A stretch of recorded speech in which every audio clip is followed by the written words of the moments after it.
this is not a conversation that I'm willing to continue having with you for you to tell me that polyamory is wrong for me. Like, I'm just not open to hearing your perspective. Well, I mean, that's the thing. When your daughter is 30 years old, your whatever you have to say about my life is, you're entitled to your opinion about it, but you have no you have no sway. Hello? Hello? Hi. Hello. Hi. Hey. Hi. Hello. Hi. Hello. How's it going? When I was how old was I? Maybe did you ever use AIM? Absolutely. How old are you? Can I ask you how old you are? Yeah, I'm 30. Okay, yeah, so you've used AIM. One sec. Like, I used to have a lot of conversations that just went like, hey. Yeah. Hey. What's up? Forever. No substance. NM, JC. Cool. And they're all, I don't know where my AIM chats are. I don't know if they're still, I don't think I can still log into AIM. I'm trying to remember what my childhood, we all had like stupid emails. Mine was drworm45@gmail.com. Wow. Like, where did the 45 come from? I don't know where the 45 came from, but do you know where the Dr. Worm came from? No. Okay. It was I was just more interested in the 45, I guess. Yeah, the 45 is more mysterious. The Dr. Worm is a little bit more there's a They Might, do you know what the band They Might Be Giants? Yeah. They have a song called Dr. Worm, and it's about a worm who's a doctor that plays the drums. And I liked that song. So my email was Dr. Worm. What was yours? What was your childhood email? It was Kit Kat, like the candy, QT, the letters, and then 95, which is the year I was born. Kit Kat Cutie. That's good. That's a good. Honestly, I am genuinely surprised that wasn't taken. Kit Kat Cutie 95. But I added 95 to it, so Kit Kat QT probably was taken. But of all the however old you were at the time, 12-year-olds. True. That would probably, because everyone puts, the 45 isn't the year I was born. That would make me 80 something years old. That would make me 80 years old. Right. But I'm surprised that wasn't taken. That's a good one. Kit Kat Cutie 95. It's all right. It is not as embarrassing as it could have been, I wonder if by talking about this on the podcast, we'll get emails to people. Yeah, I'm expecting to, yeah. Do you still have access? I will say, as soon as I said it, as soon as you asked, I was like, I better give the crappy one so that if I get emails, it doesn't matter. What is your name? Kat. Kat. Did you tell me that already? No. Okay, good. I think I'm losing my mind. Actually, I'm not. No, you're not. You're not. I'm not. You're good. I mean this. I feel very sane in this moment. I feel awesome. I feel good. How do you feel? Do you feel sane in this moment? I feel, I'll be honest, it's a little surreal. I've been trying to call you for a few days and actually knew that today would be the day that we talk, but still tried, the past couple of days. So I'm just still a little bit reeling that you actually answered. 2 questions. 1, have we ever spoken before? We have never spoken before. And then 2, how did you know that today was going to be the day? I hate to say it, but it was just a feeling, just a gut feeling. I have been having some life stuff going on, and today I am chilling at the hospital. My brother's getting discharged, and it's just a good day to be on the phone. Are you typically correct in your gut feelings? Like, have your premonitions typically came true? Man, that's a good question. I'm going to say no, because I texted you a few days ago and was like, today's the day we're going to talk. And then we didn't. But upon further inspection, it was not the day we were going to talk. I just knew that we were going to talk at this season of my life where I'm going through this stuff with my family, It is kind of funny because it is kind of funny because, like, if you every single day go, today is the day, you'll eventually be right. So exactly. you know. And that's Or you kind of how won't. I was feeling. I was like, you know what, today's the day. And then Yeah. eventually it was right. And now Yeah. I can be satisfied that I called, I made it in. Today's the day. Yeah. Or you won't sometimes. Sometimes you'll say today's the day and it will never be your day. You know, it's like that. It's like Friends. It hasn't been your day, your week, your month, your year, your decade, your century, your... If the soul exists beyond death, what would you call that? That's not a lifetime. What's like a step above a lifetime? Wow, great question. Oh gosh, like a soul cycle? Yeah, it hasn't been your soul cycle. But if that was in the Friends theme song, people would be like, this is too woo-woo for Definitely. me. It would not have been the Friends theme song had it talked about soul cycles. No, that would be too much. Yeah. Well, you know, listen, I'll be fully honest with you, I think I've been...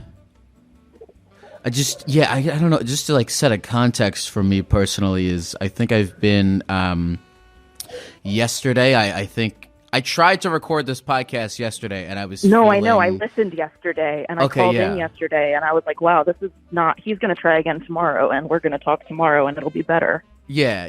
I there's a thing when I record this, I by the way, I promise I'm not going to just talk about myself this whole time, but I just got to get this stuff out No, you're fine. I'm vibing. This is great. Is that I tried to, I've been doing this for 5 years now, and there is several, maybe even hundreds of times where I have sat down to try to record this podcast, and I'm not feeling it, and I'm not in the right physical or mental existence to do it. Sure.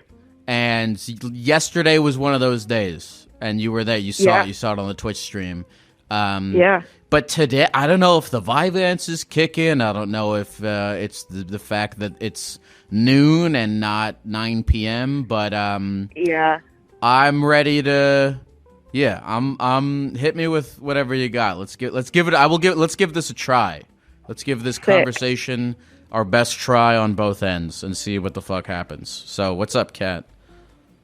So I am in Maryland. I am not from Maryland, but my parents and my little brother live here. And my little brother is like incredibly medically complex.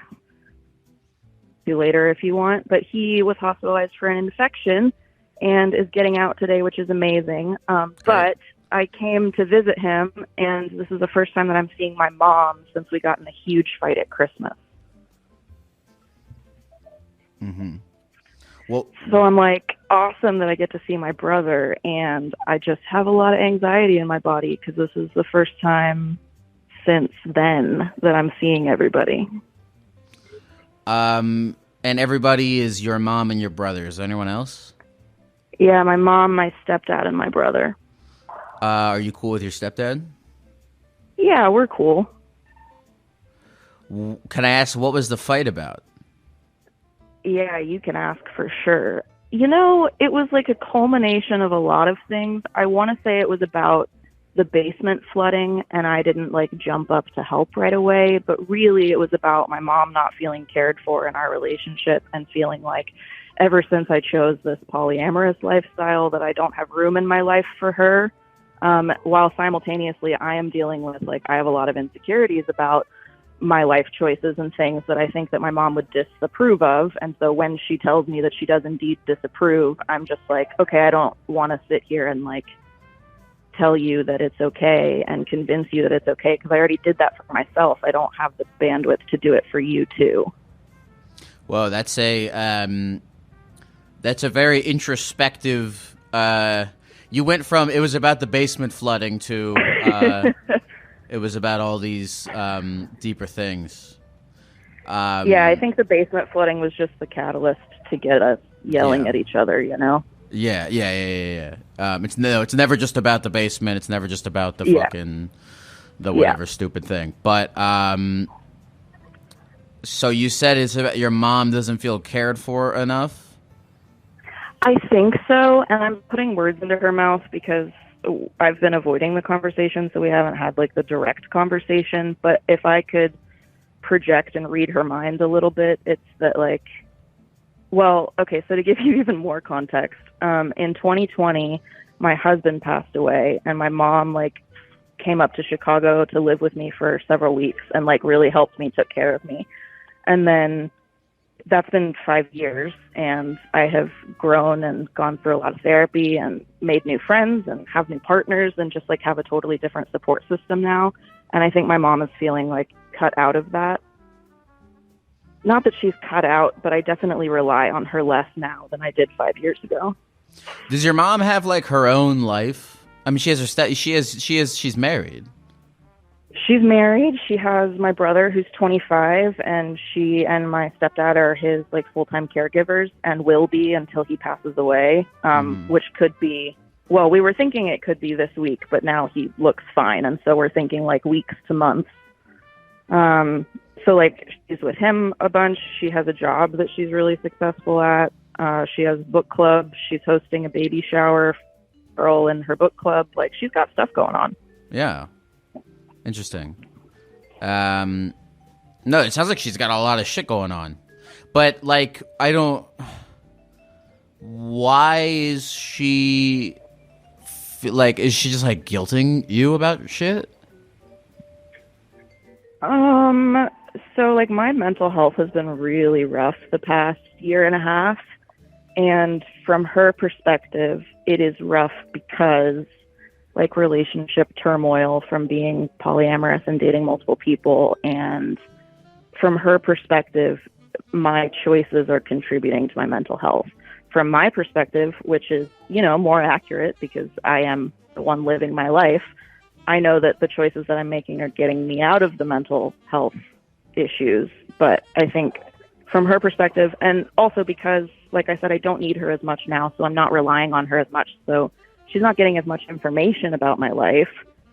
I think she just has like such a limited perspective that she felt the need to tell me like, hey, you are doing it wrong.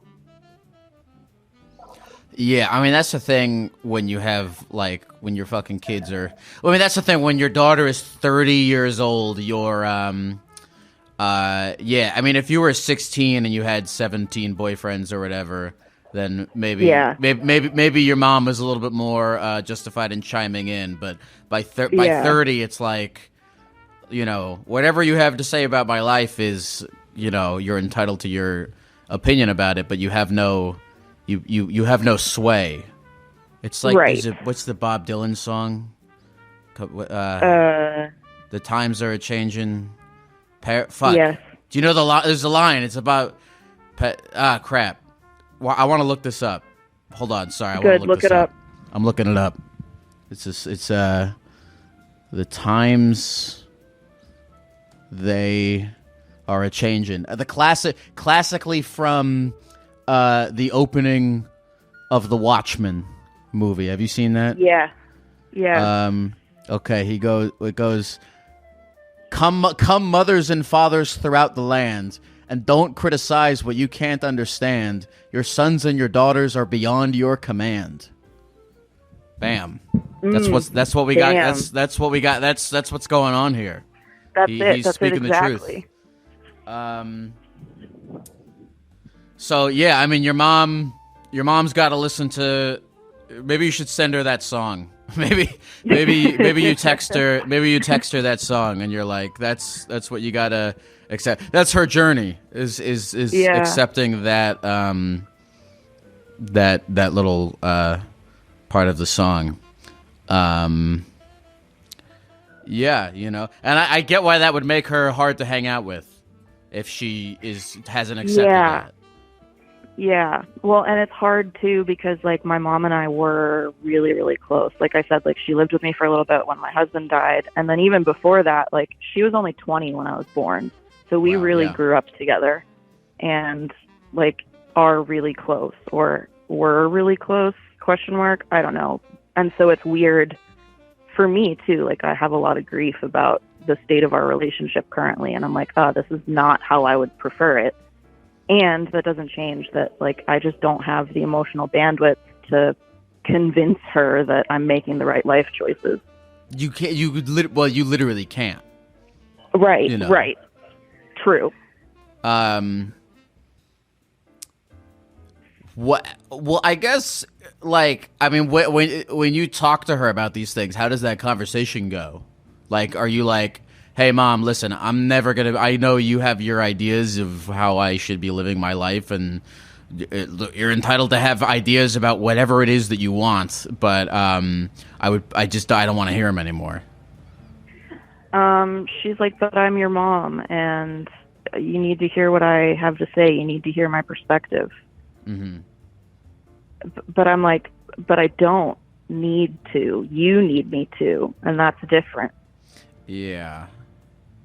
Yeah. And I did sit and listen to her. Like in October, she flew out to see me, and we talked like pretty intensely and emotionally. And I just straight up told her, like, I sat and I listened, and I was like, yeah, I'm not going to change my mind. Like, this is not a conversation that I'm willing to continue having with you for you to tell me that polyamory is wrong for me. Like, I'm just not open to hearing your perspective because you don't know. You haven't done the research. You don't have the experience. Like, you have your own insecurities around it. And I just don't want to deal with that. And I don't have to.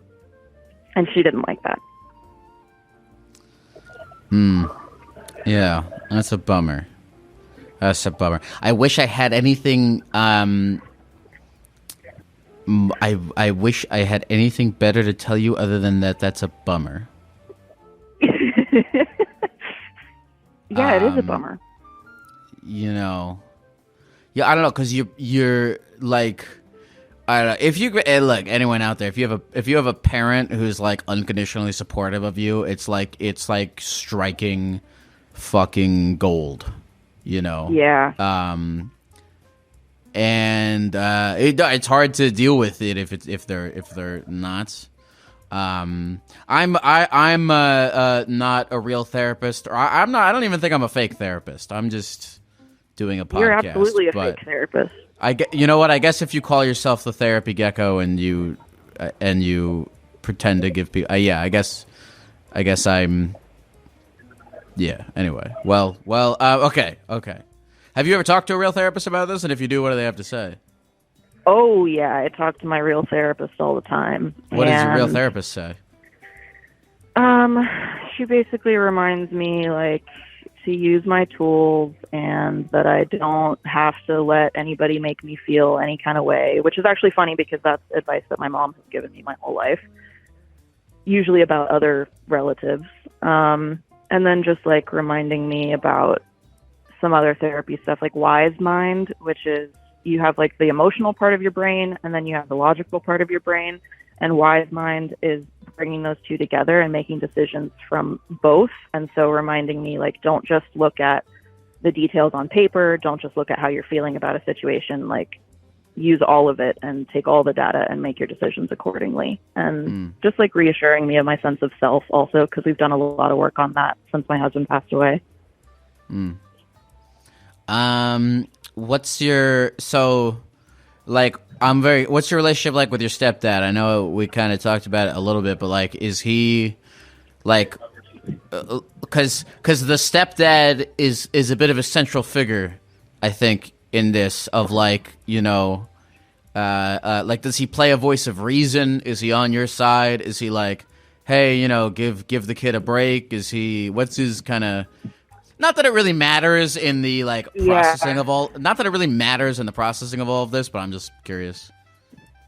I don't really know. I think for the most part, he just like stayed out of it.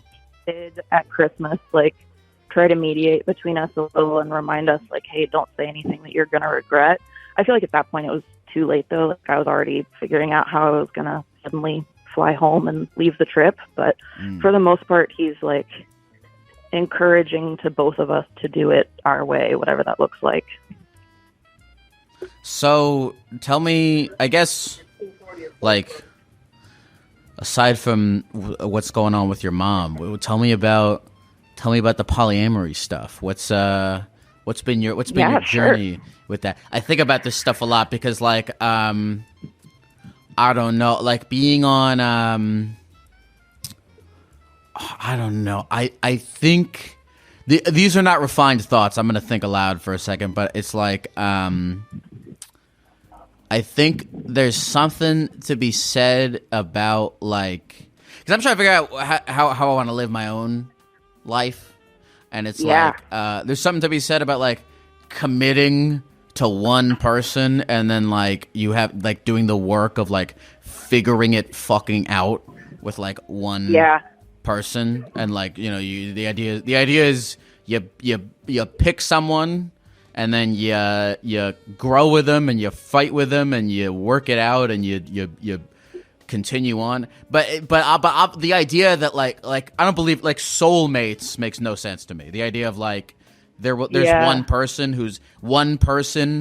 perfect for you and you happened to meet them out of the infinite amount of people that like there's no way. There's just no fucking way. Yeah. And agreed. I also believe in you know, that like the abundance of love and all that shit of like, well, I have you know, tons of friends. Why can't that exist? Why can't that you know be? Why can't I have infinite love for multiple people? And the truth is, I don't think to say which of those things is to say like, okay, the path of commitment and we're gonna I'm just choosing this and we're gonna do it. There's growth there and there's positive things there versus the acceptance of like, I'm going to live with just the utmost abundance of love and I'm actually going to learn how to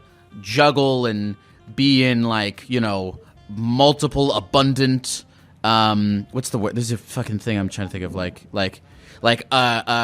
like anti-possession kind of shit, and I'm gonna learn how to be. I'm gonna learn how to be so fucking loving to so many people that I have no desire to possess them in any way. Yeah, you know. And I think both kind of lifestyles. Neither of them are you know, correct TM, but they both bring with them their own sense of you know, struggles and their own senses of benefits. So I'm curious for you, which what your journey has been like on that. Yeah. So my husband and I were monogamous and Christian, like super Christian. I was working in the church and he was super involved in the church. And when he passed away, there was also like some just like bullshit drama that happened at the church. And so the church ended up closing also. Luckily I had another job lined up because I was trying to get another job anyway. And so I transitioned to working in marketing, which like I was doing marketing for churches anyway. And then I eventually started dating very, very casually. And in dating casually, I was dating a lot of people who were either polyamorous or in open relationships, because people who casually date are casual daters, right? It just makes, so a lot of the people that I was dating were also dating other people. And I was just like, well, yeah, sure, I could try this. I dated a guy for 2 years in Greece, and I actually like flew back and forth to see him a bunch. And at first we were just super casual, like friends with benefits, but we were pretty into each other. And if I was going to be there, we would hang out, but we weren't like going to get married or anything. Like we were committed as long as it served both of us. But then after being together for like a year and a half, I was like, well, we've put in so much time. Like we should be more serious than this. Like we should be committed. But for him, that looked like more exclusivity than I was comfortable with, because by that point I had already met other people in Chicago that I really liked spending time with, hanging out with, dating, hooking up with, and I wasn't willing to give up those connections. And there was one in particular that Greek boyfriend was especially like insecure about. And he was asking me like, hey, if we're going to be committed and serious, I don't think that you should still be with this person. And I was like, but I love this person and I want to be with this person indefinitely, so I'm not going to do that.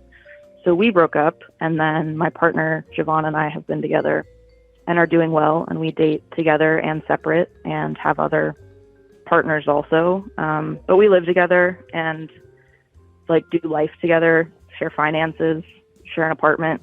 He's feeding the cats while I'm gone. I love our relationship. Our relationship is amazing and beautiful and wonderful. I just rambled a bunch. No, that was great. That was great. By the way, I really do. I really do get. I feel where you're coming from, because like people, I think people mistake oh, I could never do that with nobody can ever do that. Yes. So that's yes. probably. That's probably what's going on with. Yeah. Oh, I could never do that with the pretense or the undertones of, and neither can you. Right. But I don't know. We live in an abundant world where everyone can kind of fucking do whatever they want. Yeah, and that's. I mean, one of my core values is to do it for the bit. Like, everything can't be so serious, and sure. That's not to say that like my dating life isn't serious. Like, I have a lot of very serious committed relationships. It's just that commitment and exclusivity are not mutually exclusive. That's an interesting concept. Tell me more about what you mean by that. Well, I'm wholeheartedly committed to my partner, Javon, and that doesn't mean that I can't be committed to other people also. It's like you were saying about friendships. It's like you don't have one friend and that's the only friend that you do stuff with. You have a bunch of friends, and for a bunch of activities, right? Like, there's one friend you go to the movies with to see an action movie, and there's another friend you go to see a rom-com. And it's just like the same kind of thing, but for dating and incorporating sex and romance into those relationships also. And there's no reason that you can only do that in one relationship. Yeah. I have to ask though, because here's the one thing is that there is the one thing that you one of the many challenges to the lifestyle, I assume, is that you have a finite amount of time in a day. You have 24 hours in a day. Yeah.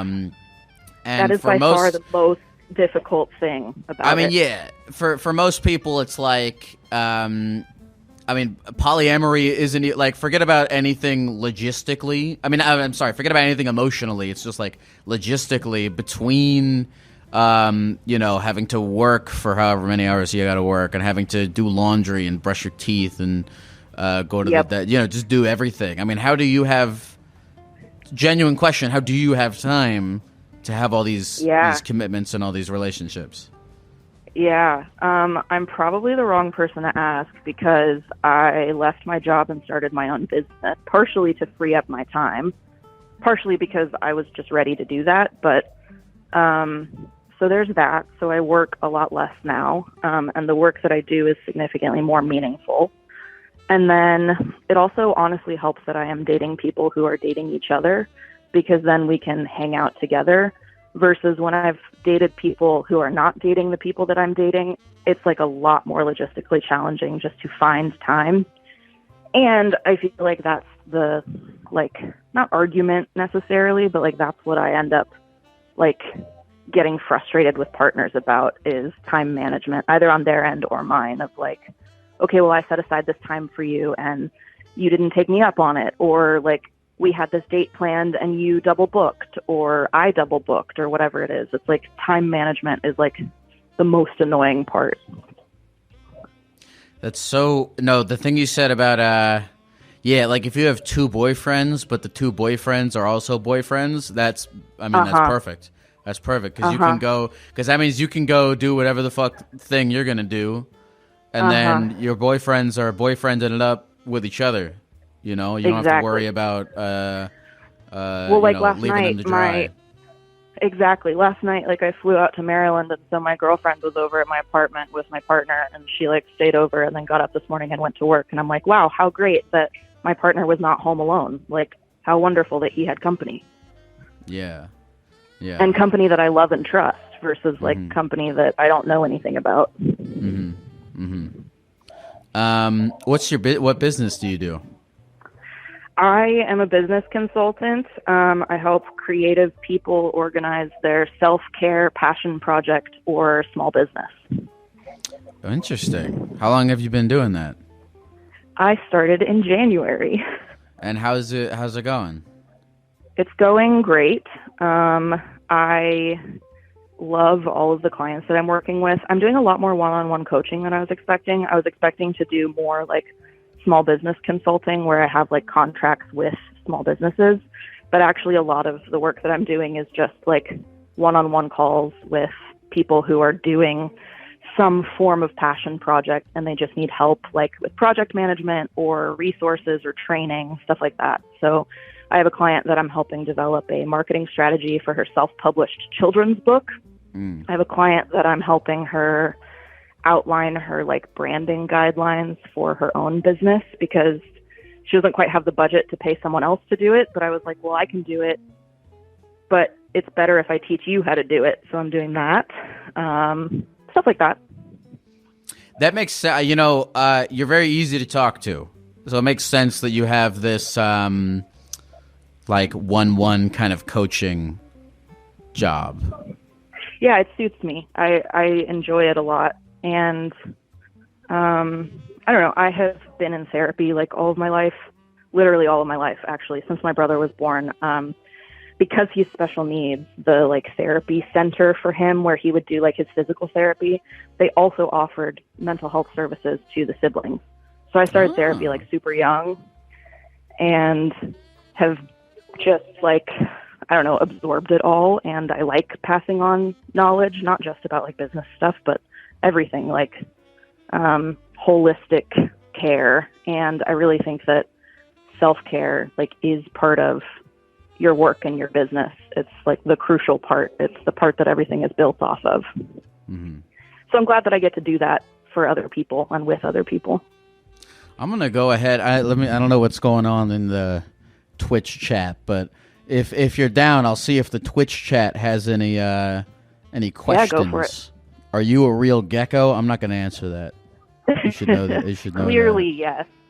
Speaking of, are you a real gecko? Is when your little like intro theme song plays or your outro theme song, and it says, "But he's not really." We say a gecko. Yeah. I gotta update that intro song. I gotta get a new one. I know that's not the words, but it's fun. So. Okay, here's a question. Someone asks if STDs are ever a concern. Yeah, for sure. So we're just like really open and talking about testing and also using barriers. And we just have those conversations a lot more than other people. Someone asked, what was the transition like from being employed to self-employed? Fucking terrifying. I have like a good savings account that I built up for this, and it still like hurts me emotionally to dig into it. Like I know that that's why I have the money, and I'm like, oh my gosh, like I'm gonna burn through my savings. It's like that's literally what it's for. It's really just like the mindset shift of like I am fully responsible for my income versus when I was working at a business, it was like there was a little bit of like sales and lead generation in my job, but I wasn't doing all of it, whereas now I'm doing all of it. Like if I need a new client, it's my responsibility to go out and find a new client. Yeah. And that, like I knew all of that going in, but it's still quite a lot to juggle and to get used to. You started in January. Are you in the green? Not yet. What's been your like process for gathering clients and whatnot? So it's funny, when I moved to Chicago back in the day, like 5 years ago, I did it, or 6 years, oh my gosh. I raised support as a missionary to do that. And so I had like a pitch deck that I would show to people from the church and say, here's why you should invest in my position at this church, and here's the impact that I'm going to make. I just like took that framework and created it for my business. And so I made like an investor deck. I scheduled calls with a bunch of my friends and family and just anybody who would get on a call with me. And then I asked them to do something, whether it's like book a call with me to move forward as a client, refer me to someone else, or shout me out on social media. And then I just did that over and over again until I got a client load I was happy with. I guess that kind of the missionary thing leads into this other question. Are you still a Christian? That's a tough question. I don't think so. I don't know. I think there's a lot of value in the community that you get from the church. Like, I have a lot of really close friends, like family friends from the church. I think church can be awesome. I think it also can be awful. The like party line from Christians is, well, it's not God that makes church awful, it's people. And it's like, yeah, I get that. And I don't know. I'm more spiritual. I don't think I'm Christian. I'm not like Jesus saves or anything anymore, but I'm also not anti-church. You know, the dude, yeah, people listening to this podcast know that this year has been unintentionally been for me the year of the existential crisis, and I've been thinking a lot about. I've been thinking about things that I have not really. I mean, that everyone thinks about, like, what the fuck is this, and how did consciousness get to be, and what happens after we die, and all that stuff. But this year I got like really it's called existential depression. Like, I got really into it, and I think it's the other day I was like thinking about it, and I was like, oh wait, I actually do think I was like, wait, there actually fucking might be a God, and not in like obviously like the God as it's kind of like the way it's been like weaponized, like a higher being, like a higher being, like the way it's been like weaponized, to like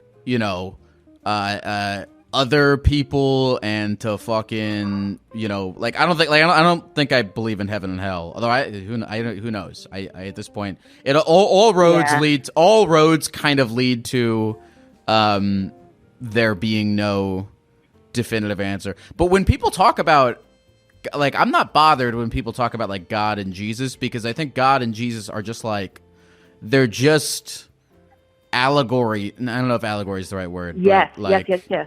They're just placeholders for like a higher power. And when you really think about like what a fucking miracle and like what insanity it is to like be conscious, it almost like the fact like there being there must be a higher power, and it's not necessarily like a dude in the sky or like right.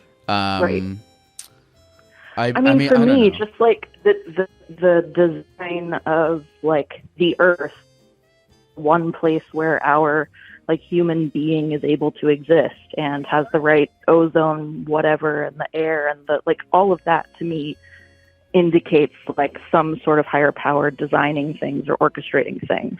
Yeah. But I mean, there also is like, you could take a nihilistic approach to it and be like, it's all just a random, chaotic, cosmic mistake. But still, even if it's all a mistake and it's all random, it's like, well, so that still doesn't explain a lot of stuff. So I don't know. But yeah, the fact that it's like, so I don't know, anytime like when like even like prayer, like I pray now. Like I find I've talked about this before. Like I'll do this thing like when I'm like traveling, like if I'm going through airport security, and there's that moment when you like you don't have any of your stuff and you don't have your phone and you're just standing there and you're waiting. I'll like clasp my hands and look up, and it's like prayer. Wow, like actually praying. Yeah, it's like pray. But it's not like Jesus or Catholic. It's just like we randomly somehow got to evolve into these like into fucking conscious beings. It's so insane.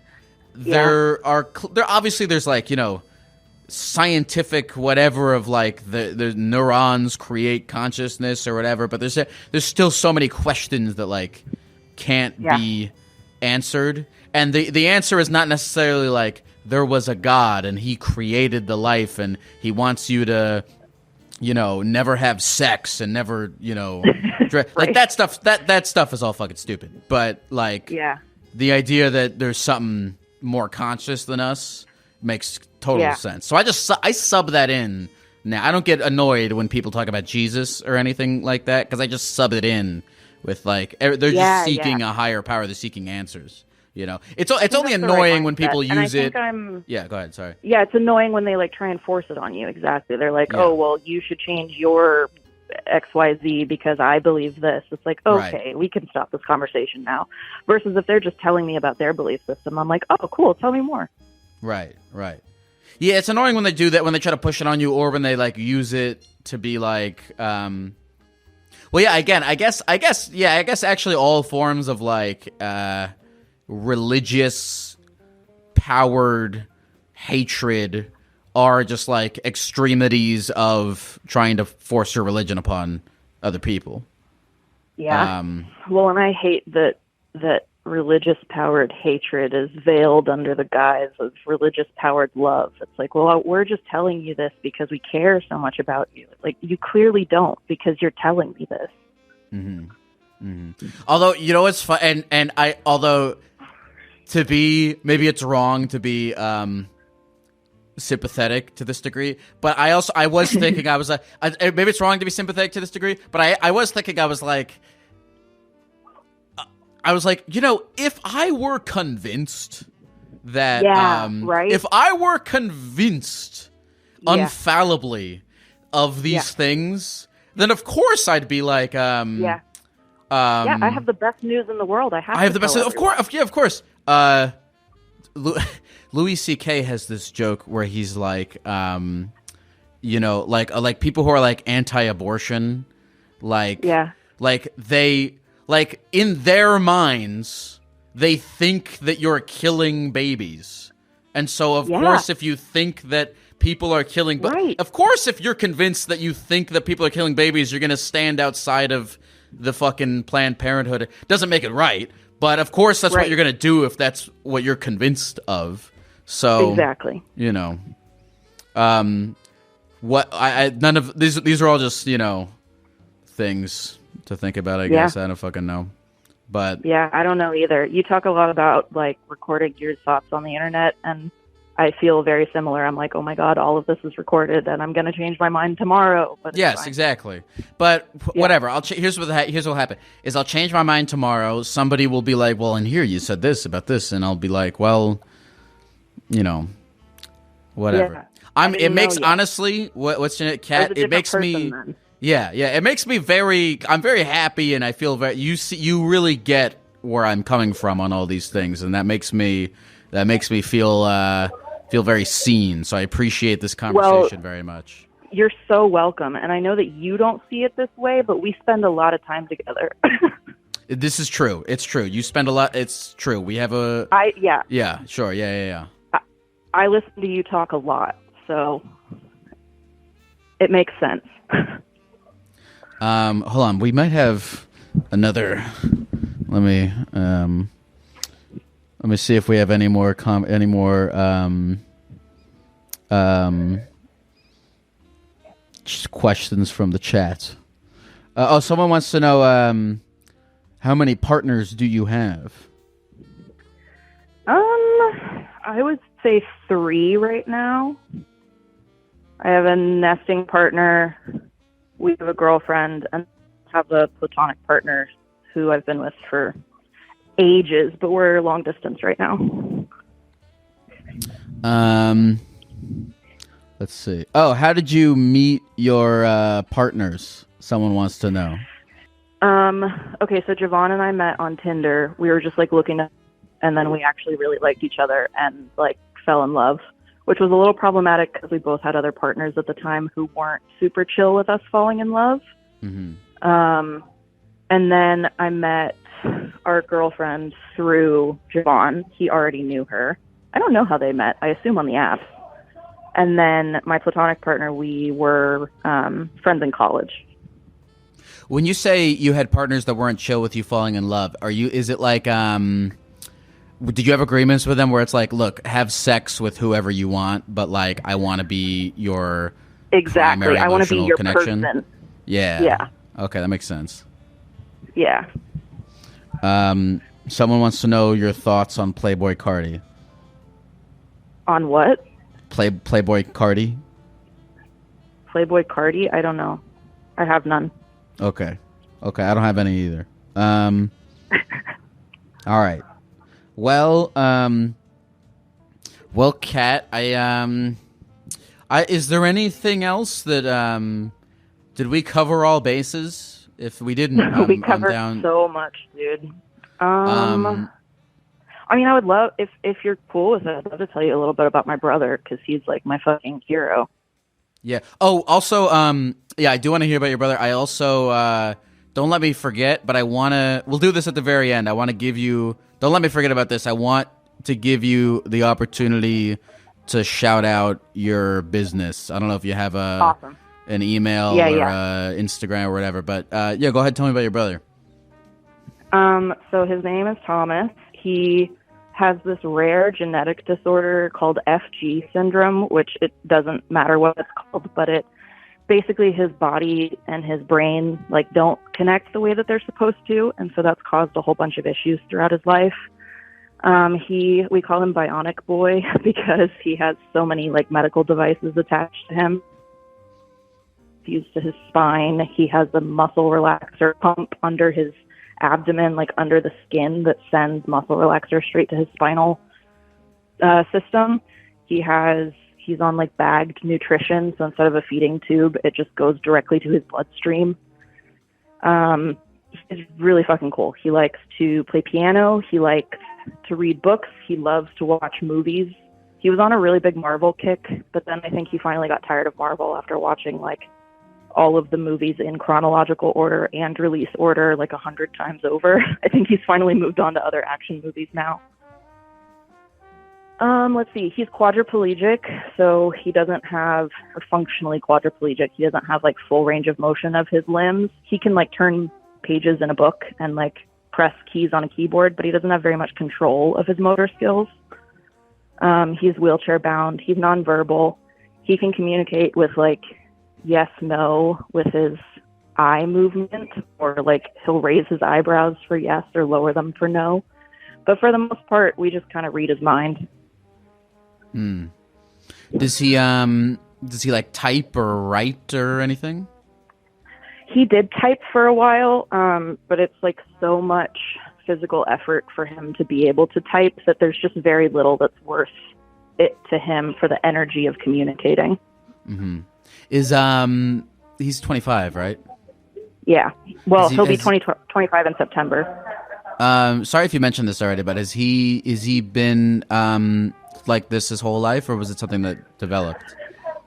It's gotten like worse through his whole life, so it's like every year he's had some sort of medical complication. Not necessarily every year, but pretty much every year. And so it's like usually one thing at a time.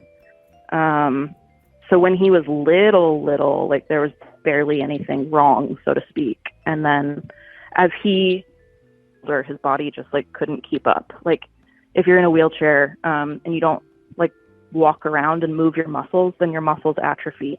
So his body has just been like falling apart his whole life.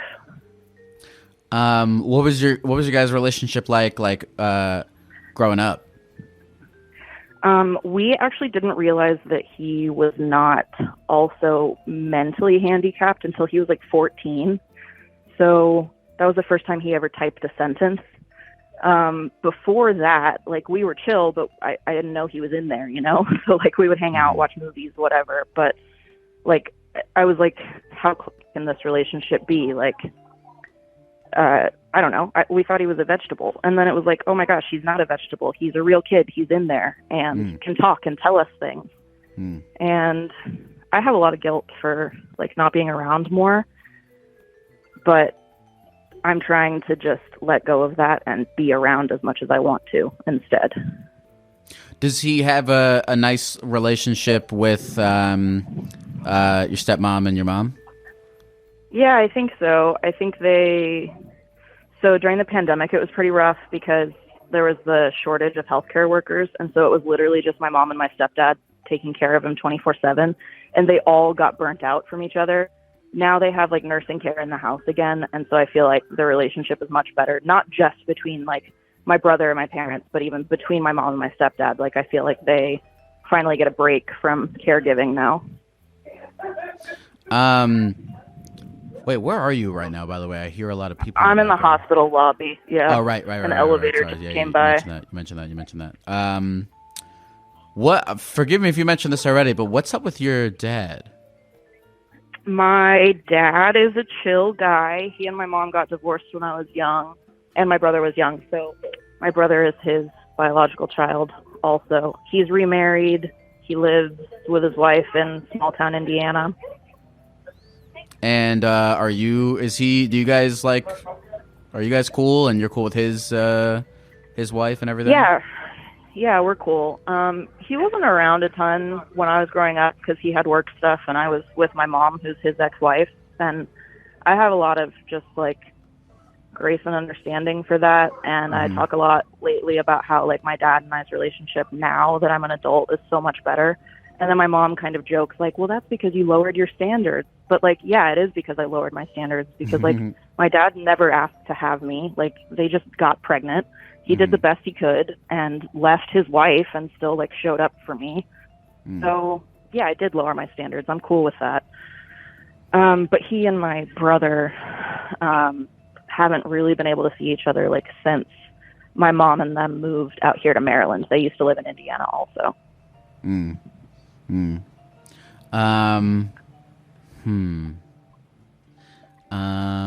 trying to think. Was there anything else you wanted to mention about your brother or your family or you know, kind of anything at all before we get into I want to let you do your plugs. Yeah. Gosh, I don't think so. I'm so thrilled we got to talk today. Yeah, absolutely. Here, what's okay, so if people want your coaching services or any of these things, where do they find you? If you want help with your self-care or your passion project or your small business, you can follow me on Instagram at Cat Makes Stickers. That's Cat with K. From there, you can check out my website if you want, or just follow. I also, well, by the name you can tell, make stickers as my like lead generating thing. So you can also see the stickers that I've been designing and working on. Cat Makes Stickers. There's no X's or underscores or numbers or anything. Nope. Just Cat Makes Stickers. Straightforward. Yep. Pretty good. What kind of stickers do you make? Whatever I feel like, just like fun stuff. Today I was working on a sticker of my mom's pets, but in the style of like the Stardew Valley pets. Here, hold on. I'm gonna. Is it embarrassing if I check this out while we're on the phone? No. Okay, cool. Stickers. Cat Makes Stickers. Cool. Oh, this is cool. Oh, hell yeah. Oh, you got the Powerpuff Girls? Fuck. Oh, hell yeah, you're really doing it. This is sick. I'm trying, man. This is like for helping folks with like... Yes, I am. I am really doing it. This is like helping folks with like ADHD and shit like that. Yes. Okay, sick. No, well, look, I'll say this just by talking to you is that I really enjoyed talking to you, Kat. You're very I can just, you know, from the hour-ish that we got to talk, I could tell you're a very empathetic, understanding person. So, wow, you know, thank you so much. I'm gonna put that. I'm gonna quote you on my website. You know what? I will endorse you. I will. This is. Awesome. I will give. I have a full. I don't know if I guess what we just did counts as some form of a 1-1 conversation, and so I will give you a an official endorsement. Awesome. Put me on the back of whatever CDs you put out or anything like that. Yeah. Great. Kat, is there anything else you want to say to the people of the computer before we go? You know what? No. I feel good. Perfect. This was great. Perfect. Thank you, Kat. Have a good rest of the day. You too. Bye-bye. That was a great conversation. I loved talking to that person. That was great. That was really great. No, definitely. I hope she gets some business. That would be super cool to me if she got some business off of this. One of my favorite things now is like if somebody. I love like if somebody shouts out their shit on the podcast. I'll like after I release the episode, I'll wait a few days. And then I'll go to their Instagram and I'll look at the comments and there'll be a bunch of people being like, Geck sent me here, and I'll be like, that's sick. I did that with the there was of course the cave guy, and then there was the woman on the boat. And yeah, it's cool. It's cool watching like their followers go up and shit. But yeah. Yeah, shout out Cat Makes Stickers. That was a good conversation. Yeah, the more I don't know. The more I don't know. I don't know if I have any post-call thoughts aside from that. I think everything that was said was good. That was good. Hello? Hello. Hey, what's your name? My name is Scott. Scott, what up? Yeah, I started a weed journal in ChatGPT last night, and like, it's really weird because I feel like I've been more honest with it than like most of my therapists I've ever had.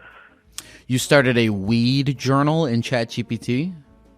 Yeah. Okay, I'm gonna make some guesses as to what a weed journal is. First guess. A journal that you do while you are high on weed. Essentially. Okay. Essentially, or what's a weed journal? Well, I mean, I have it. I have it do a bunch of shit already, so I'm like, keep track of what I have, keep track of what I've smoked in the past and like what I've said about it, and then kind of like asking me questions about like why I'm smoking and how I'm feeling and stuff, because, you know, I know a lot of people in the show say they feel like they smoke too much weed, and I'm kind of trying to figure out if I smoke too much or if it's actually helping. Okay, so you tell it that, like, you're like, okay, I smoked this strain and this is how I'm feeling, and it's like, okay, got it, memory updated? Yeah, pretty much. Okay. And then you journal with it. Yeah, you know, it's giving me like prompts checking in at like 15 minutes after I smoke and then like an hour after I smoke. All right. How's it been going? It's kind of like getting me to kind of like experience it more, because I kind of always felt like I don't really get like the stereotypical like high, you know, like the giggles, the munchies, you know, couch lock, shit like that. But I still have, you know, been smoking and, you know, kind of just as to make it through the day and stuff. So I think kind of paying attention to it more is making me feel the effects more. And it's also like, I don't know, just exposing some of my insecurities, the way I'm like reflecting on some of the aspects of my life I'm trying to, you know, ignore when I smoke, or, you know, like I said, smoking too much, stuff like that. Are you saying that AI is exposing your insecurities, or weed is exposing your insecurities? the way I'm conversing with AI is because I guess I don't have the social pressure of it being an actual person. So I'm kind of like, it's more like thinking to myself, or like, something like that kind of. Yes. Interesting. Well, yeah, I mean, that's what, by the way, look, I've gone back and forth, in my real life, like with my friends debating about AI and, reading about, environmental things and whatnot. But but I mean, look, I use it every day. I use it every day to like do this shit, and it does like help you think. My friend refers to it as journaling squared, and I can't exactly explain what that means, but then when he said it, I'm like, that makes perfect sense. It's like thinking to myself, but having something like reflect back at me. It's not good. Don't use it. I don't think it's good to use as a friend or a romantic partner. I think that's where people can get tripped up because you don't want to do that. But it's not. It's a good partner for helping you think. Not necessarily.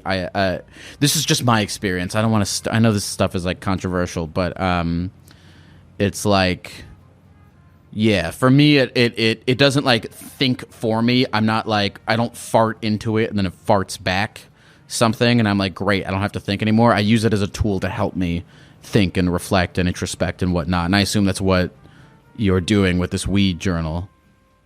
Yeah, that journaling squared makes a lot of sense to me. Like, I feel like journaling is like too open-ended. Like, I don't know what the hell to write about. So like telling it to ask me questions and then kind of summarize that information back to me at some point, to say trends or, whatever. Like, so it's kind of like it's doing the analysis of me doing my own analysis of myself, kind of. I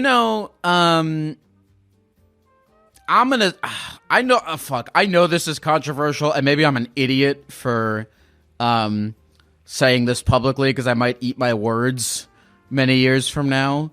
But this is just my thought process of it because my friends say that I had a friend who said that we are the last generation that will have critical thinking skills because of AI.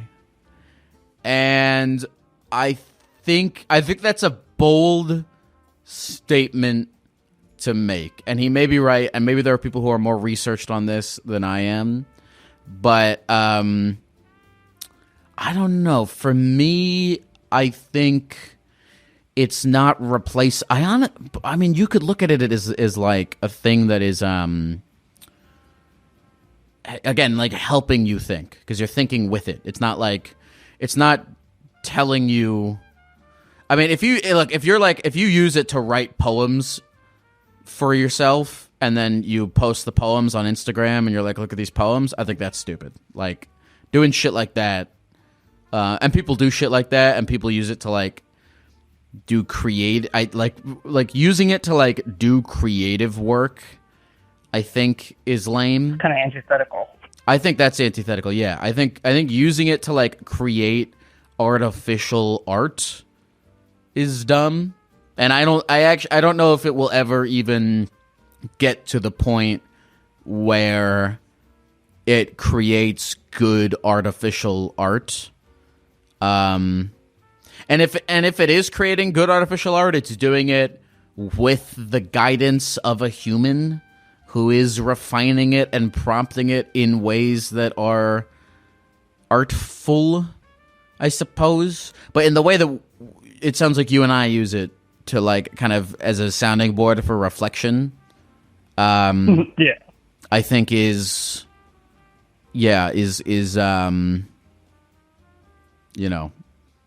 useful. I mean, I don't know. It might. Yeah, sorry. Go ahead. I used to listen to this podcast called Pessimist Archive. I think it changed the name and the format, and that's why I fell off. But like, it kind of started off as like, saying like well, I think the first episode was trying to find out, like, when was America great, like, that we're trying to make it great again.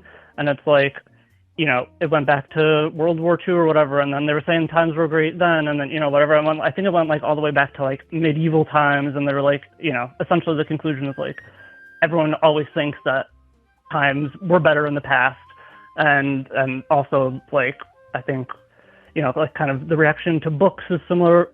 Original reaction to books was kind of similar to, like, the initial reaction to computers and stuff like that. So it's a weird kind of, like, generational loop,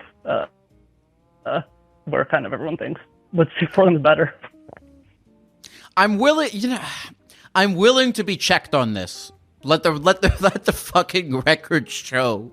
I'm willing to be checked on this, but I just while you and I are talking about it, I really, what you just said resonates with me super hard. I really think every generation thinks that the previous generation is stupid. Isn't that what keeps happening? Like all those, like, articles being like, well, millennials don't want to work anymore, or millennials spend all their money on, like, avocado toast. It's like the boomers thought the millennials were stupid, and then the millennials think the Gen Zers, and then we think that, like, doesn't that just keep happening? Isn't that like a cycle of, like, yeah, every generation thinks the previous generation is fucked and stupid. There's certain, and look, I mean, there's certain things that are, like, I think, like, undeniably true. These aren't black and white things. You can't just, or maybe they are. I don't know. I mean, I say all this stuff, and then someone sends me a link being like, "Hey, there's empirical data to show that suicide rates are up, and depression is up, and anxiety is up. So we have actual data to show that times were better before." And I'm like, shit. Maybe. I mean, it's all relative, I guess. It's all relative. I don't know. You could probably have some fucking chart.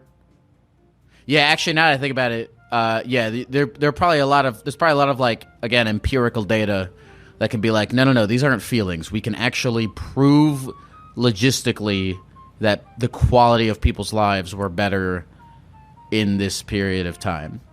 And then I look at stuff like that, and it makes me less optimistic. But I don't know. Sometimes. But then it's also like, well, what about, you know, if you think about, you know, America in the 50s or whatever, like, it might have been better for white people, but not black people, you know? Right. So it's like, it goes back to it being, like, relative. It's like, there's never going to be, well, I mean, I feel like the idea of peace has, like, gone out the window since, like, 9/11. So, you know, it feels like there's never going to be, like, a, you know, utopian world where everyone, you know, even though that's kind of the goal, and hopefully one generation, you know, even if they say some stuff is shitty, you know, like, then the next generation will still have other stuff that they push forward, even if they bring some stuff back. So it's like, hopefully, you know, the average is progress forward in the end, but it doesn't really feel like it always. These are big questions.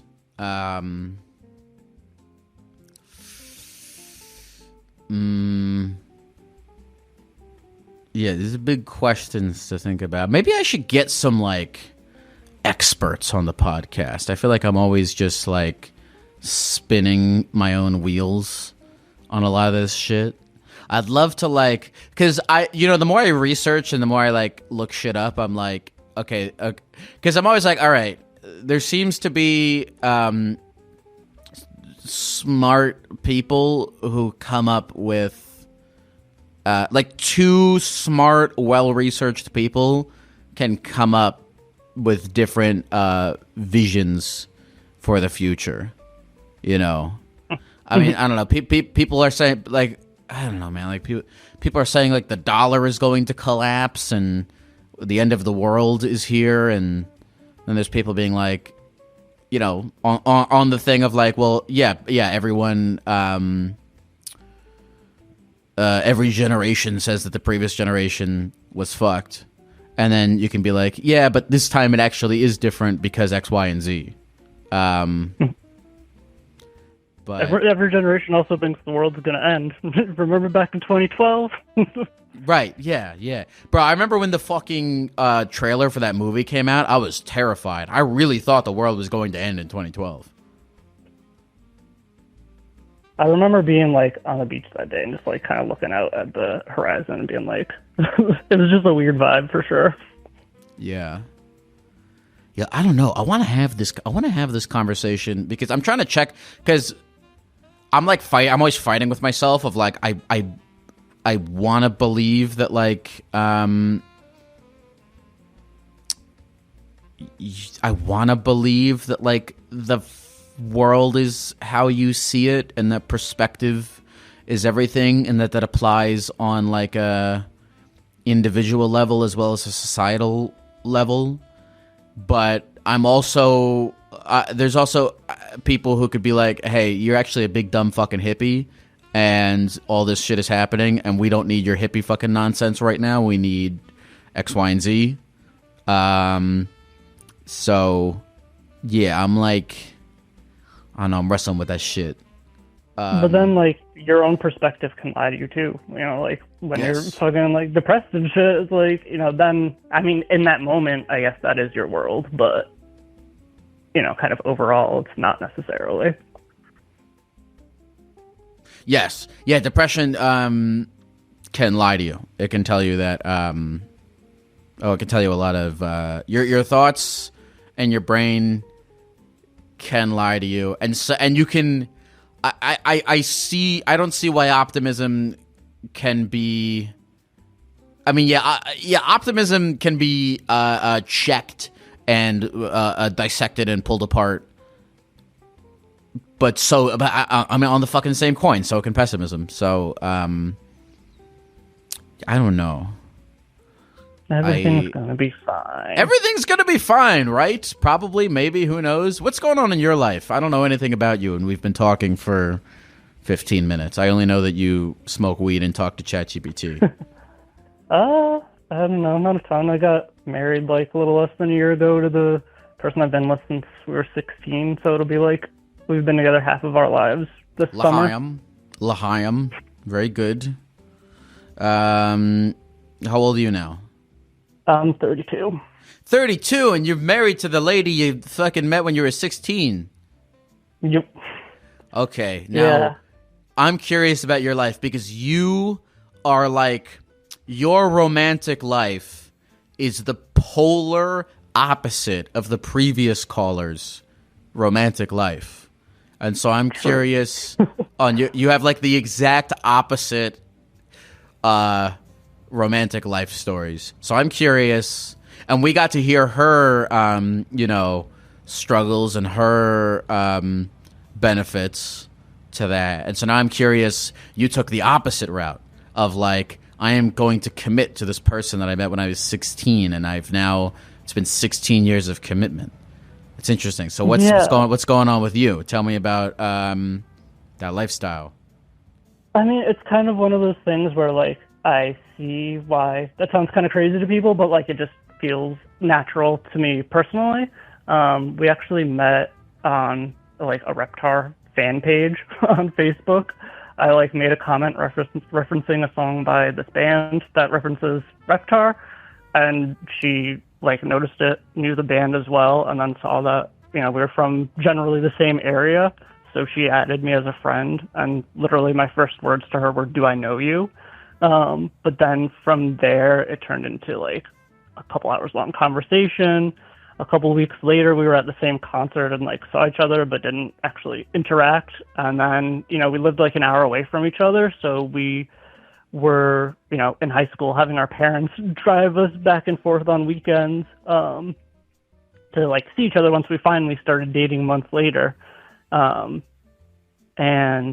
yeah, I mean, we had like a really big fight a couple, you know, like a year or two into our relationship that, you know, kind of led to some really hard times, and I probably still kind of feel the effects of it as well. And then there was a point, you know, a few years ago where she was kind of going through some mental health issues and, you know, sort of wanted to take a break, which, you know, I gave her like her space, but she wanted to, you know, potentially go on a date or kiss someone else and stuff. And that was kind of like where I drew the line. And I don't think she necessarily wanted to do that. I think it was kind of, not like a midlife crisis, but kind of something like that, and more related to, mental, what she was going through mentally. But yeah, so I don't know. I mean, we live together. We have 3 cats and a dog. We own a house together. It's, I mean, yeah, like you said, it kind of goes through a lot of the stereotypical kind of like beats. But like I said, it just feels natural. Isn't that I love this this is one of my favorite episodes of the podcast lately, because isn't that so cool that 2 completely different lifestyles can both feel deeply natural to respective individuals? It's interesting. Yeah. I don't know if you were here when I was talking to the previous person. Yeah, that was. That's cool to me. Okay, what the fuck was I going to say?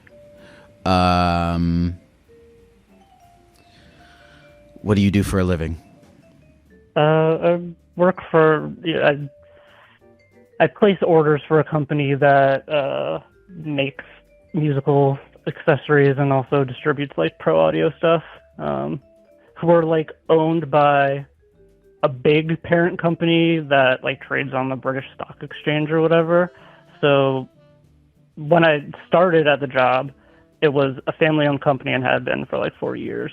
And then they sold like less than a year after I was there. And so it's been a lot of dealing with the corporate bullshit. Like, every time we have a town hall meeting, we have to hear about the investors and how they're doing versus, oh yeah, we're so good working on our total package rewards, even though we're not going to give you a raise, shit like that. So that's frustrating. And I actually tried to start a union at one point, but only one other person had the balls to try to join me.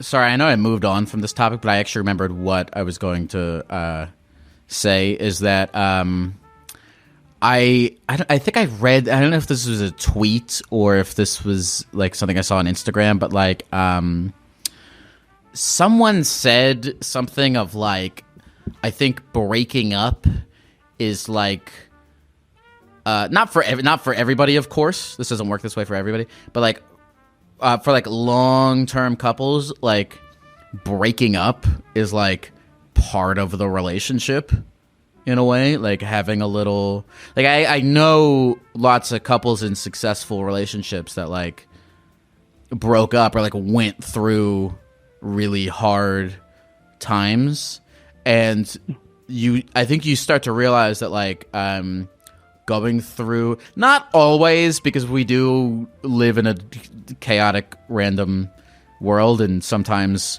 a breakup truly is a breakup, but it does seem that like going through like a tough time or a disagreement is like a not disagreement, but I mean, you know what I mean. Like it is a fundamental part of like the relationship process, because that's it's because kind of like we were talking about with the previous caller is like if you're committing to somebody and there's like there's just gonna kind of be like natural points of friction, unless if you get really lucky and really aligned with which a lot of people do. But yeah, if you're committing to somebody, there's just naturally going to be friction, I think. For sure. Yeah, I think it's one of those things where like, I mean, it's kind of cliche, but like it can make or break you. Like it shows how much you're committed. It shows whether or not you feel, like life would be the same without that person, or better or worse, kind of. I think it's, also sort of a life directing thing where it's like you kind of have to, because something's changing so drastically in moments like that, if it gets to, something like that big, then it could be like, kind of like a wake-up call type thing, put time to reassess, and just kind of figure out your priorities, I guess. What is your name again? Scott. Scott, the weed journal guy. I'll forever be known as that. I'm trying to think if I have any other questions to ask you, Scott. Let's see. How long have we been talking? We've been talking for about 23 minutes. Okay, so you... What? Okay, what? All right, let me ask you this. The weed journal, the reflections, you know, I think we talked a lot about, like, I think I went on too big of a rant about AI in general that I actually forgot to ask you on a personal level, what, if any, conclusions you have come to as a result of this weed journaling. I mean, I pretty much just started it, like, yesterday.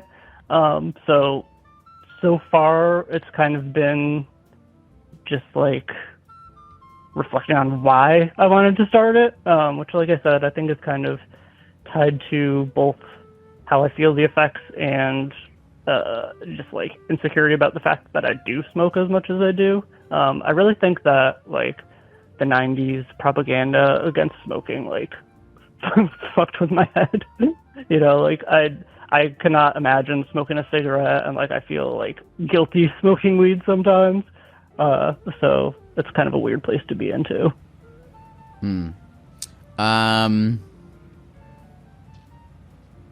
Yeah, I do, too. I came to this... I'm still on my weed journey. I'm not going to pretend like I'm... Like... Well, I was thinking about this... Like, I'm on a big, like, medication journey, like trying to find like working with, like, psychiatrists and shit, trying to find, like, medication that works for me. And I went on this thing of I had this thing of, like, I came to a pretty hilarious realization for myself where I was like, well, I don't want to have to be on a drug every day, you know. That was, I think, one of my big anti, like, SSRI talking points. And then I was like, wait a minute, I fucking smoke weed every single night. I'm already on a drug every day, you know? That's a good point. And once I came to that point, I was like, oh, yeah, fucking duh. So, yeah, I don't know. Yeah, it's also kind of ironic to me that, like, I was straight edge until I was, like, 23. Like, I didn't even have a drink of alcohol or anything. And I was kind of, like, part of my identity. Not to the point where I was, like, only going to see straight edge bands at DIY shows and shit like that. But, you know, I labeled myself as straight edge, and, like, would tell people that if they, you know, offered me a drink or whatever. And so, yeah, I don't know. It was kind of a weird shift transitioning from that to, you know, having a drink or two here or there, having a smoke here and there, and now I, you know, smoke a couple times, 3 times each day. So yeah, I guess that's happened over the last, like, 8 or 9 years, and I stopped weed for maybe, like, a year and a half. I had some shit where, like, I was passing out and my heart stopped. Not necessarily related to the weed, but the first time it happened was, like, when I was smoking and eating too much. So yeah, it's definitely been an interesting, and continues to be an interesting, like, trip, kind of figuring out what works and what doesn't. And I'm kind of on the same with, like, the medication as well. Like, I was on Lexapro for a while and it was really working, but then it was giving me, like, bad side effects. So I weaned off it, and it's like, it really, like, it was, like, the lowest I've probably ever been. And now I'm about to start Prozac and see how that goes. So yeah. Scott. What? Let me think. Is there anything else you want to cover? Or do you think we did it? I think we did it. All right, cool. It was good talking to you, Scott. I hope that you continue to live a nice life. You as well, as a gecko in the computer. Have a good one, Scott. You too. Bye. That was so perfect. What a perfect episode to have. I loved that contrast. That was juicy to me because, like, I don't know. I went on the whole like polyamory versus monogamous commitment rant, and then both callers embodied lifestyles that were opposite, yet were very natural to them. It was so fascinating to me, and so interesting that they both happened to call in right after each other. So I liked that. Do I have any other post-call thoughts about Scott? I liked his voice, and he was a nice guy. And that's it. Hello? Hello? Hi, what's your name? My name's Lars. Lars, I'm going to warn you about something. Okay.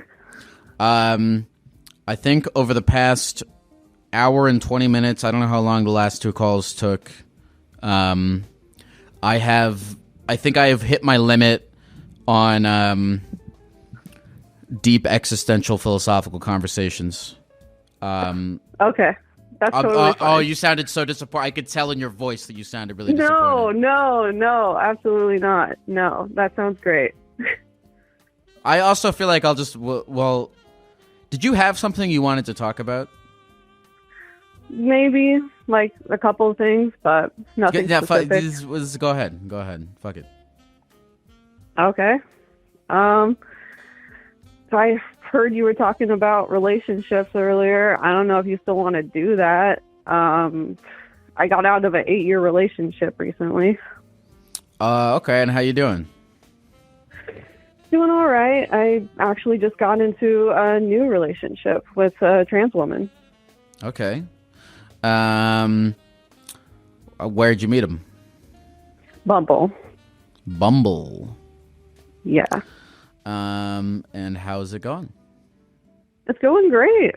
I mean, she's fantastic. Yeah, no complaints. Okay. When did you break up with your previous person? Oh, a couple months ago, probably. I moved where I was living in March, and we broke up a couple months before that. So probably in December or something. Very nice. Okay, wait. Yeah. You said a couple of things. What would the other thing be? Oh, I emailed you actually earlier, and you read my email on the stream. Which email were you? The douche canoe story. Douche canoe. We put a bunch of douches on this guy's door for years. We like pranked him, and he was like, he didn't know who it was for like years, and then he found out it was his girlfriend, who is actually now his fiance. That's good. Like I'm trying to remember that. What? It's all right. Do people still use douches? I honestly don't know. I don't know if I've ever seen a douche in my life. They're like this plastic thing that's like, I don't know, it's got like a tube. Maybe this is you can get them at the dollar store. Yeah. Maybe this is a personal question, but have you ever used one? No, not personally, no. Okay, so they're not like part of everyday hygiene. No, I think they're on for special occasions. Okay. What does it actually do? It like cleans everything out, you know? Make sure that you're nice and clean. Interesting. Do most women use douches? I think both. I think everybody uses douches on occasion. Oh, like you can put them in your ass. Yeah. Okay. Yes. That makes sense. My girlfriend's here right now, actually, and she's laughing. Where do you? Yeah, I feel like I've never seen one. I've never like dated anyone who used one or anything like that. I've used a bidet. I've washed my bidets asshole rock. Yeah. with a bidet. What's the difference between a bidet and a douche? Bidets are in a toilet. I guess. I don't know. I think the douches get more up in there. The bidets are sick. I gotta get a bidet. We need I had a bidet for a while. I used to have a sponsor of the podcast. It was like Tushy Bidet, I think. I got to get a bidet sponsor. I gotta get it. Do you have a suggestion? Who should I reach out to? Oh, I don't know any brands off the top of my head. Was Tushy? Well, okay. Okay, I'm glad we had this conversation. I'm gonna try to find a bidet sponsor so they can send me one. Nice. Okay, what else? How's the weather where you are? It's pretty overcast. Where are you? Yeah, here in Washington. Ah, does Washington get cold? Oh yeah, it gets pretty chilly in the wintertime, but right now it's a mild, humid, kind of rainy day. Dude, I think I've been to Seattle 5 times. 5 times? I've seen you one of those times. I went once in 2021 to do one of my very first live shows. That was like a DIY live show. And then I went in 2022 for a tour. And then I went in 2023 for a tour. And then I went in 2024 for a tour. And then I went again in 2024 to do my reptile rave. So yeah, nice. Shit, I've been to Seattle 5 times. That's awesome. That's crazy. How was your reptile rave? It was fun. We did one in Seattle, and then we did one in New York. Oh, yeah. It was fun. Although, you know what's funny is I do remember when I did my New York reptile rave, I was like standing up on the stage while the DJ was playing, and I had a moment where I was looking out and I was there and I was like, wait, why did I do this? I don't necessarily like raves. I just like doing things. That's the main reason. I like doing things in person, you know? Yeah. I have fun. Today I really enjoyed doing the phone call podcast. I'm enjoying talking to you. I enjoyed talking to the previous caller and the caller before that. But I feel as though I mainly thrive, in the universe. And I think that the rave was an excuse to be more in the universe. Just have a party, just be around people, Maybe I'll do more shit like that. I don't know. I like stuff. I like people. I like experiences. What do you like? What do you like? Oh, I like to be home alone and do art. Respect. Yeah. Respect. Do you and your girlfriend do art together? We do, yeah. What kind of art? She does digital art, and I do more like physical art. So then we put like our art together. She like does something digitally, and then I'll put like textures on it. Do you act like you're better than her because you do physical art and she does digital art? No, we respect each other's art equally. Okay. It would be fair if you did. I was talking to my friend about this yesterday. I think philosophically it makes absolute sense why if you're vegan, why you would think if you're vegan and you think you're better than everyone else. First of all, you're right, and second of all, you're entitled to that opinion because It's so clearly I don't know why I'm bringing this up, but this is just the concept of thinking you're better than me. It's so clearly unethical to eat animals when we don't have to. Yeah. And so if you do that, you're I think you're literally better than everyone else. Yeah. I don't do that. I've killed thousands and not personally, but I've contributed to the murder of thousands and thousands of chickens and cows and pigs throughout my life, and I will continue to do that.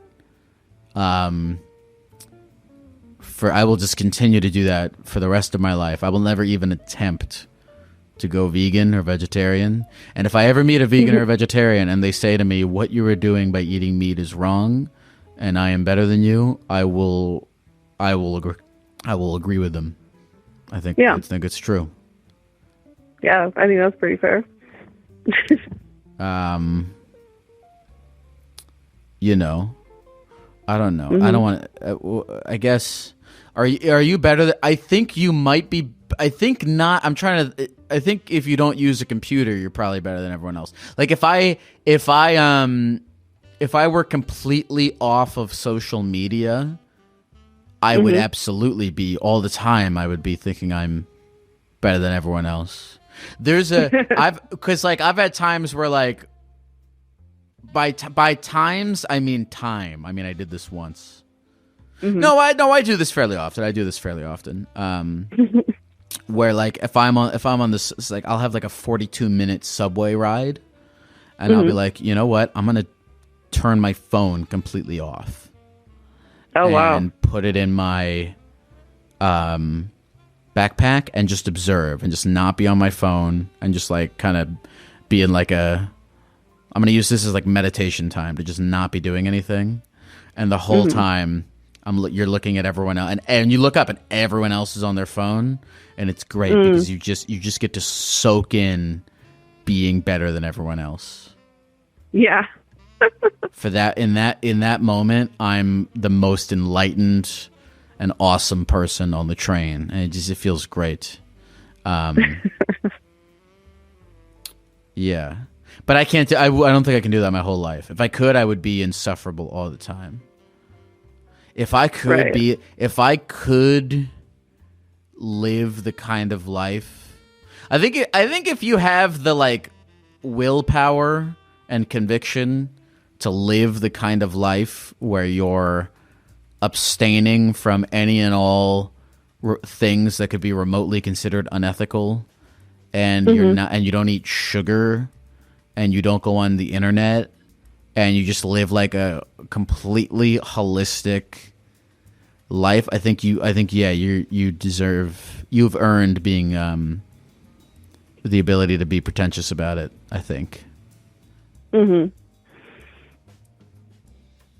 Yeah, definitely. I mean, yeah, if you can do all that, I guess. Dude, if you can do all that and then you walk around thinking you're better than everyone else, I think you deserve it. I think that's the prize that you get for being able. And frankly, I'd rather have. Wait, hold on. I'm gonna blow your mind right now. Okay, I'm gonna blow your mind. I'm gonna blow your mind. Frankly, I would rather just, eat the meat and, like use the internet and do the things because I'm abstaining because by doing those things, I'm abstaining from thinking I'm better than everyone else. And you know what that makes me do? It makes me think I'm better than everyone else. Yeah. It's a loop. It's a loop. My abstinence from thinking I'm better than everyone else subconsciously makes me think I'm better than everyone else, which is really awesome when you think about it. That's great. Anyway, what's your name again? Mars. Mars, is there anything else you want to say to the people at the computer before we go? I hope y'all are having a great day. And Gek Nation. Beautiful. Thank you, Mars. Thank you. Bye. Well, there we go. We did it. We did a podcast. What a great episode. I want to thank Vyvance for helping me make this episode. I want to thank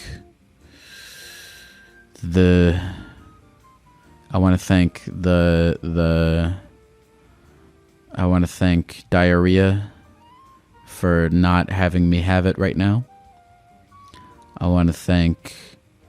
What am I going to eat after this? Oh yeah, I'm going to eat some sushi. I have a little bit of sushi in my fridge. Okay, thank you all for listening to this podcast. This was a good episode. I was talking at the beginning about how sometimes I sit down to record and I just can't do it. And when that happens, I usually go, "Oh, I can't do this anymore. I can't do this podcast. Like, this is my body and my brain telling me I cannot do this anymore." And then the next day, I'm like, "All right, let me try again, but I'll do it in the morning, right after having some coffee or some shit." And then I'm in the zone, and I'm like, "All right, I think we can do this shit." So, I don't know. And then tomorrow, I'll probably be like, everything sucks forever. I think that's life.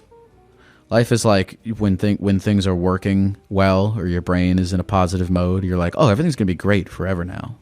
And then when they're in a negative mode, you're like, "All right, this is it. This is how my brain will function and how my life will be for eternity." But really, you're just going in and out of all that shit. I don't know. For me personally, that's how my life has gone so far. I'd like to have a nicer baseline. Anyway, okay. Thanks for listening to this podcast. Thanks for listening to the ads. Thanks for calling. Thanks for being here. And we'll do another one. Well, this one comes out on a Wednesday. We'll do another one on Sunday. I might do an IRL on Sunday. I don't know yet. Depends on how I'm feeling. All right. Geck bless. Hello, folks. It's Lyle here. That's the end of this episode. But get this. I'm releasing a bonus episode this week. That's right. An entire extra hour of the podcast that you can listen to by becoming a premium member of Therapy Gecko over at therapygecko.supercast.com. Supercast subscribers get access to bonus episodes. They get a completely ad-free podcast feed of the regular show. They get recordings from my live shows, members-only streams, and they help support my ability to continue doing this podcast. So here's a clip from this week's members-only bonus episode. I kind of just wanted to get your take on what I do, which is very similar, I think, to what you do, which is put a silly rat costume on, a little animal costume, put myself out on the internet, and kind of use that persona to explore my mental health journey. Interesting. Okay, so I want to get a full scope of this here. You dress up as a rat on the internet. Mm-hmm. If you want to hear this full conversation, you can sign up to become a premium member at therapygecko.supercast.com or find the link in the episode description. That's therapygecko.supercast.com. All right, I have nothing else to say.